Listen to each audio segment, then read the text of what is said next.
Mon personnage à moi, il s'appelle Nord. C'est le premier des 4 Gouel. C'est disons le côté sage du groupe. C'est un conteur, un troubadour des temps modernes. Mais il n'a pas toujours été ainsi. Alors Sud, c'est un Gouel, voyageur, pêcheur. Sud, un jour, il est venu à Tlemcen et il a rencontré Mohamed Dib.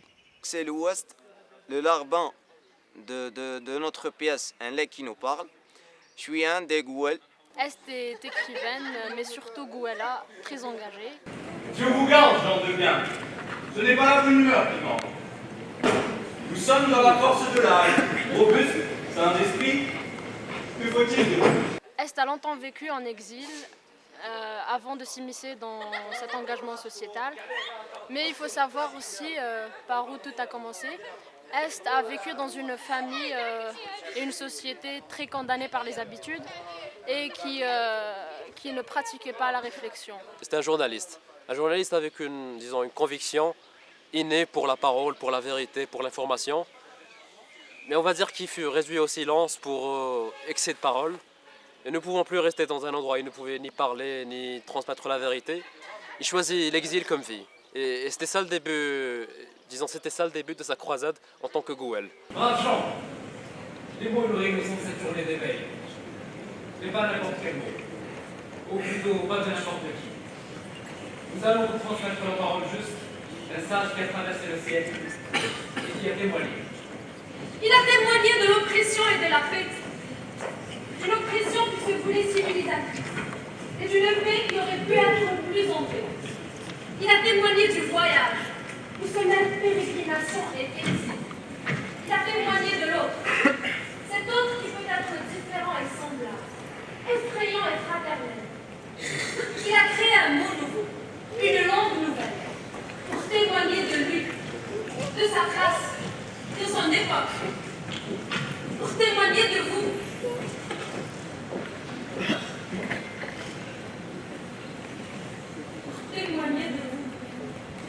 Donc c'est à partir de là que Est a commencé sa découverte de la littérature et a commencé à beaucoup lire. Elle a découvert un nouveau monde qui lui a permis de se questionner, de projeter sa réflexion au-delà de sa zone de confort. Et c'est suite à ça qu'elle s'est petit à petit libérée de ce monde. Mais il y avait toujours 2 problèmes. Le premier, c'était que chaque fois qu'il parlait d'un sujet, il en parlait à travers un écrivain. Il n'y avait rien qui réunissait le tout. Et jusqu'au moment où il rencontra un jeune écrivain tlemcenien du nom de Mohamed Dib. On va dire qu'il a trouvé dans ses œuvres un héritage ou un legs qui parlait de plein de sujets à la fois et de façon intemporelle. Ça veut dire que ça avait autant d'impact dans le passé que maintenant. Et c'est pour ça qu'il a choisi l'œuvre de Dib dans sa croisade. Est a trouvé en Mohamed Dib justement comment dire, il traitait dans ses écrits toute la diversité qu'elle voulait voir améliorée dans sa société. Et en même temps parce qu'il n'y avait pas d'espace-temps défini. أنا هو اللي غادي يضحككم كاع في لوبياس. الوست ما عندوش راي. Ici يتبع الهضره اللي يجيبها son ami Nord. Et puis il y avait le deuxième problème, c'est que durant sa longue quête, sa croisade, il s'était perdu un peu lui-même. Et donc il était en quelque sorte dans le besoin de trouver d'autres gens pour rejoindre sa croisade. Des gens qui étaient eux aussi dans l'exil. Donc c'est lui qui a rassemblé Est, Ouest et Sud. Prendre le temps de décortiquer une idée. Laisser décompter ses a priori, ses peurs. Projeter cette réflexion au-delà de sa zone de confort. Tout cela est devenu un exercice obsolète. Oui, ça demande trop d'efforts à notre public. Il faut leur donner quelque chose de plus accessible, plus amusant. Pas de triste tête, que du divertissement. Super! Ce n'est pas ce qu'on vient de dire. Non!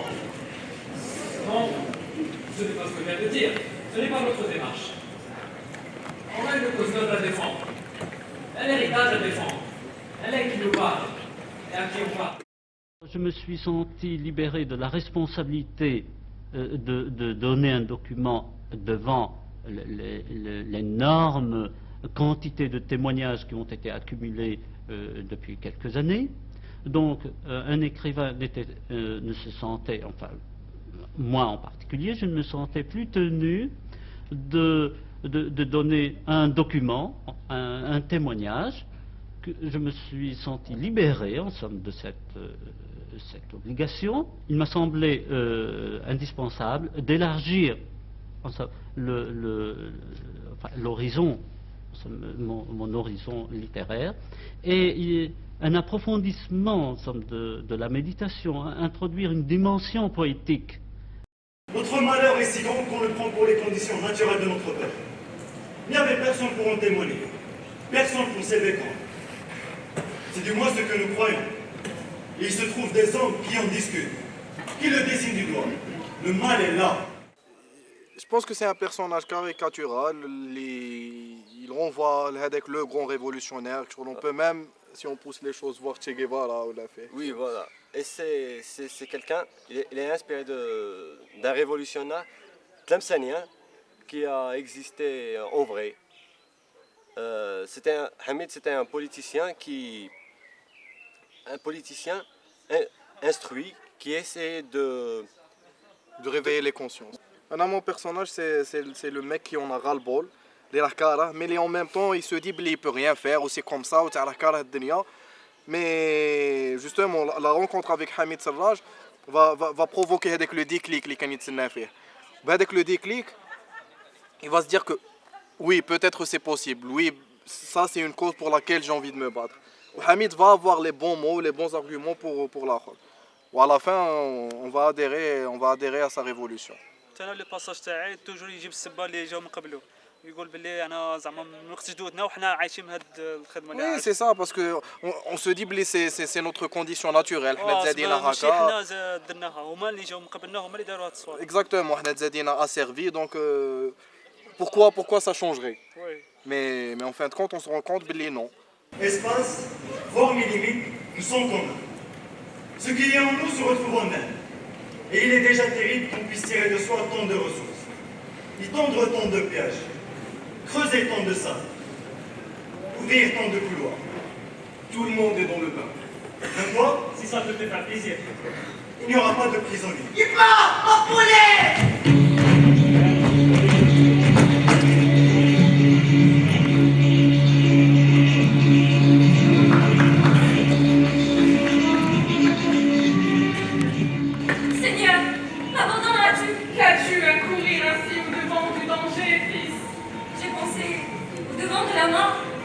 Il ne faut pas, je n'ai rien pensé. Mon fils sera d'autres laveuses que moi. Je redonnerai à son corps la blancheur éternelle. Montre à la montrice, montre au nord et à l'ouest combien tu es pur. Comprends, sombre est l'attente qui me sépare de toi. Elle représente toutes les mamans qui ont perdu leur fils à un moment donné. Hajar, c'est plus la maman qui est calme, qui essaye de temporiser, de se préserver. Et l'ombre de Hajar, en fait, c'est la maman qui veut crier. Voilà. C'est la maman qui veut parler, qui veut crier sa douleur, qui veut crier sa révolte, son injustice. C'est la petite voix qui te dit mais vas-y, parle, vas-y, éclate, exprime-toi. Zama, tu as ton mot à dire, tu peux éclater comme chaque personne. Tu n'es pas obligé de rester ferme, de rester forte. Tu as le droit à ta fragilité. Voilà. En fait, pour représenter notre personnage, on reste tout simplement sur la même ligne qu'Alain qui nous parle, qui est, si on pouvait donner une image pour représenter cela, ce serait tout simplement une question que l'on pose au public et qu'on laisserait ouverte à leur bon sens à laquelle ils pourraient répondre ou pas. Donc on va jouer le rôle de Zina et Aini. En fait, c'est des voisines dans la pièce. Et bon, Aini, déjà c'est une femme qui a souffert, une femme travailleuse, courageuse. Après la mort de son mari pendant la guerre, elle est devenue, elle, la mère, la femme, le père de ses enfants. Et voilà, elle sacrifie pour ses enfants. Et ma voisine Zina, c'est presque même pas, c'est presque la même chose. Elle aussi, elle a perdu son mari. Et on essaye de se rassurer ensemble. Qu'est-ce que nous sommes? Une bande de femmes sans plus? Nous n'avons pas été instruits et préparés à connaître. Les jours, nous découvrions une expression de triomphe dans ses yeux. C'était effrayant. Il avait ses moments. Il ne se retenait plus. Nous les avons eus, rendait-il. C'est des femmes, que peuvent-elles comprendre au combat et à la révolution? Les femmes? T'es sérieux? Bah ouais, il y a des choses. Moi, j'ai fait la révolution. Toi, vas-y, raconte. Le personnage d'Alfia, c'est une femme qui a vécu la guerre d'Algérie et qui a été présente, mais qui n'est pas toujours satisfaite de ce que la révolution a fait, qui a fait de l'histoire de son peuple sa propre histoire et qui n'est jamais satisfaite de ce que l'Algérie est devenue. Parce que la liberté était alors notre fête. Oh, pour sûr que tu finiras par être arrêté. Qu'est-ce que tu cherches? Allez, viens, partons d'ici. Qu'est-ce que t'as? La frousse? Quoi? C'est encore toi, Alfia? هذه عندنا في لابيس هاد لا ريبليك. Mais c'est vrai que في الطابلو تاعنا je pense qu'on voit bien le contraste et en même temps la personnalité des deux personnages, parce que Alfia c'est la femme qui n'est pas satisfaite de ce qu'a donné la révolution, Baba Nag aussi. Mais maintenant on va dire que mon personnage s'est résigné à son sort, où il essaie de vivre ou d'oublier ou de faire avec son époque. Alfia est là. Et en fait je pense que vu l'histoire, parce que il y a ça dans les livres de Dib, vu l'histoire qu'il y a eu entre moi et Alfia, Fijbel, la Révolution, il y a quelque part un attachement envers Alfia. Ça a créé un attachement. Ouais. Donc j'ai envie de la protéger, j'ai pas envie qu'elle s'attire des problèmes et j'essaie de la calmer, voilà. Tu es toujours derrière moi à me calmer. Ouais. je suis toujours là à te supporter, quoi. Allez, on vous en fait, vous autres. Allez donc, faites pas attention. Oh, t'es salement! Qu'est-ce que t'as mangé beauté? Qui est-ce qui veut que ça n'avance?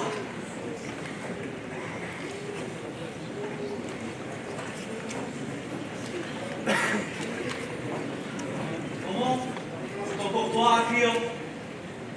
Tu ne sais plus rien faire d'autre à présent. Si t'aimes pas me voir là où j'ai envie de me trouver, de l'air toi aussi.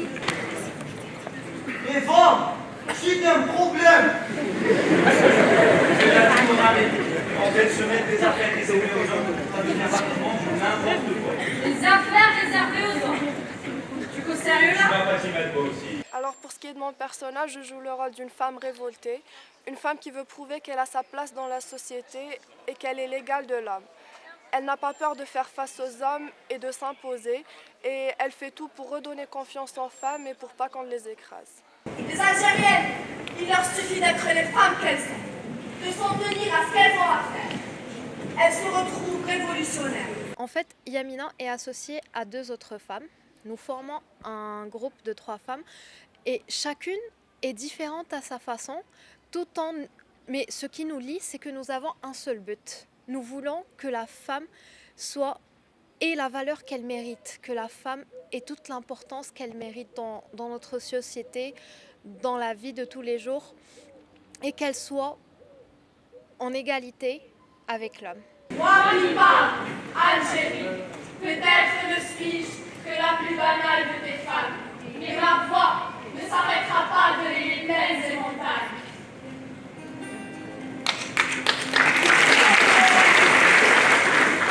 Ouvrez vos portes, épouse maternelle, donnez-moi de vos crèches, du miel et du beurre d'or. Quand la nuit se brise, je porte ma tiédeur sur les bras serrés et me réveille à la vue du matin. Dans notre pièce, on a voulu jouer sur les différentes femmes algériennes. Il y a 3 femmes. Il y a une femme révoltée qui ne veut plus rien entendre, qui attaque les hommes sans arrêt. Une femme qui est un peu au milieu. Et il y a moi. On a voulu jouer sur la tendresse de la femme et son amour aussi, parce qu'il y a plusieurs types d'hommes aussi. Et moi, mon histoire, c'est que je cherche mon mari qui est parti combattre pour l'Algérie. Bien sûr, c'était au temps de la guerre. et qui n'est pas revenu. Je n'ai plus de nouvelles de lui, donc je le cherche désespérément parce que je l'aimais. Voilà, je suis un peu cette femme désespérée, triste de ne pas voir son mari et qui le veut à tout prix. Et on a voulu envoyer ce message qui est qu'il y a aussi des femmes amoureuses qui aiment leur mari et qui ne sont pas terrorisées par eux.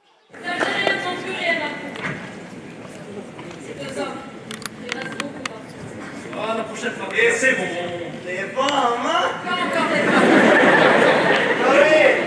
Les femmes, c'est la vie. Alors Solh est un écrivain algérien exilé en France, marié à une Européenne. Ils ont une petite fille qui s'appelle Lulibelle. Solh, il est un peu perdu dans ses écrits, dans son travail, et tout ce qu'il sait, c'est qu'il aime sa fille. Et dans la pièce, on essaie de manifester cet amour entre la fille et son père, et de mettre en évidence ce lien, cette affection, et ce lien de famille qu'ils ont, alors qu'ils l'ont perdu. Lulibelle est une petite fille très, on va dire très mature dans l'âme, très compliquée parfois, elle a des réflexions très compliquées à cause des choses qu'elle a vécues avec ses parents, qu'elle a vues. Donc elle se sent parfois rejetée par son père et du coup elle n'est pas très, très affectueuse envers lui. Elle n'est pas ce qu'une petite fille devrait être avec son père. Tu sors une bêtise après l'autre. Je t'ai dit que pour penser, on n'avait pas besoin de savoir comment on doit faire. Les bêtises ne font de mal à personne. Si, à maman. À maman. Je me nomme Sud. Je suis musicien, pêcheur, voyageur. Ça fait beaucoup. Ou si peu. Mon nom est orienté. Mon esprit divague au gré de ses rêveries. Mon corps essaye de le suivre et mon cœur rythme le tout. Un jour, j'ai fait une rencontre, une découverte. La découverte d'un homme qui a traversé le temps et qui a témoigné. Il a témoigné du voyage où se mêlent pérégrination et exil. Ces mots ont résonné en moi. Ils ont résonné tellement fort que j'ai décidé, moi, Sud, de raconter son histoire, de faire transmettre le legs, là où mon corps, mon cœur et mon esprit décident d'amarrer. I wish I knew how it would feel to be free. I wish